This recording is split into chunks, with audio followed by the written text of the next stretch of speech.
apologies. I need to redact on that fact, for to call home would still need to be intact. And you would also need to be able to speak, but an astounding number of those sentenced to death hadn't even grown their first set of teeth.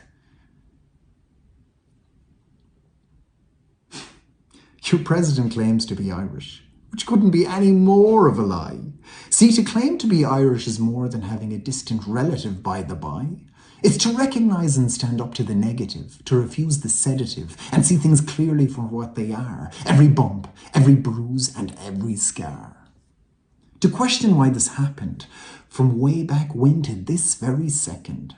To stand up for those that are pushed down, from those who ridicule and jeer, and most importantly, doing all you can to avoid a repeated history and save another soul from a lifetime of fear.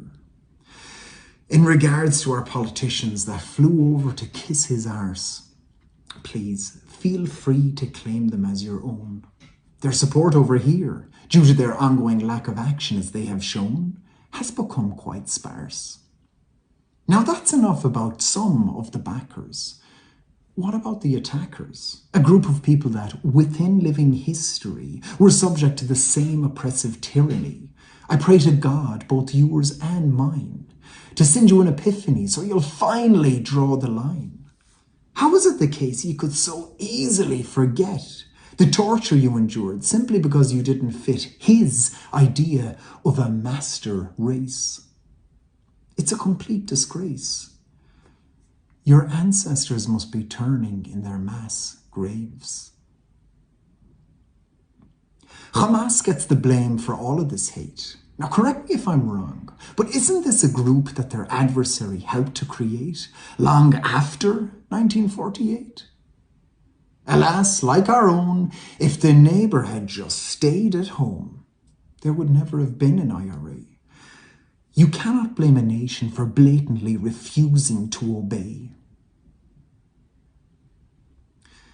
So as you prepare to celebrate your precious Paddy's Day, if you can't relate to most of what I said, maybe it's best to take off the green and go back to bed.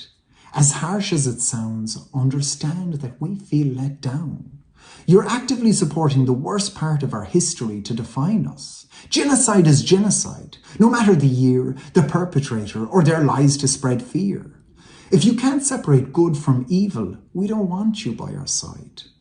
You may as well write your will, as this is testament enough that any Irish link you think you may have had has already died. Deep down, I'm sure you know who is really to blame. But unless you're willing to be vocal about it, please stay at home. We don't want your affiliation, not in our name. Agus gynnyna di a trócada na maidir.